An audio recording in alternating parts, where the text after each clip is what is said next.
পূর্ণ চেষ্টা সাফল্য আনে। একবার দুই বন্ধু রাজু এবং সাজু গ্রাম থেকে দূরে খেলতে এসেছে।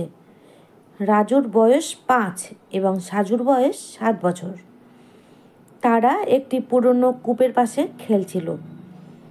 এমন সময় 7 বছর বয়সী সাজু খেলতে খেলতে কূপে পড়ে যায় এবং 5 বছর বয়সী রাজু তাকে কূপ থেকে জল ওঠানোর জন্য যে বালতি এবং রশি ব্যবহার করা হয় সেটি দিয়ে টেনে তোলার চেষ্টা করছে।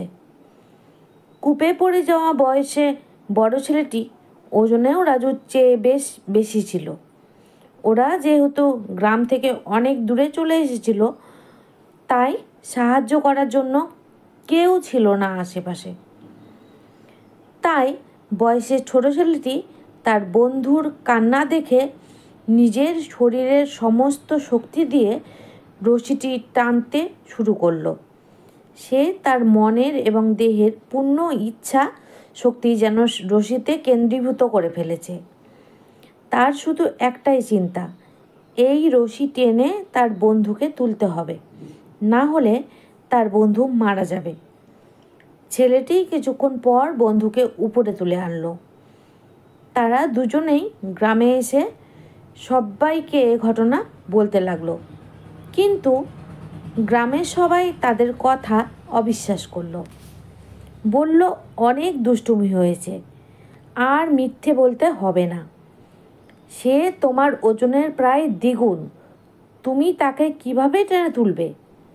তারা সবাইকে বলল, এটা মিথ্যা নয়।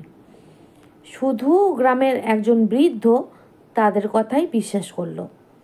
জ্ঞানী হিসেবে তার অনেক পরিচিতি আছে। সবাই যখন শুনল যে সেই বৃদ্ধ বলছে ঘটনা সত্য, তাহলে জেনে আসা যাক কী কারণে তিনি এটা বললেন। তখন বৃদ্ধ সবাইকে বলল, মানুষের বিপদে যখন অন্য কোথাও থেকে সাহায্যের আশা থাকে না এবং দেয়ালে পিঠ ঠেকে যায়, তখন মানুষ তার সাধ্যের বাইরে গিয়েও চেষ্টা করতে পারে এবং বেশিরভাগ ক্ষেত্রেই সফলতা পায়।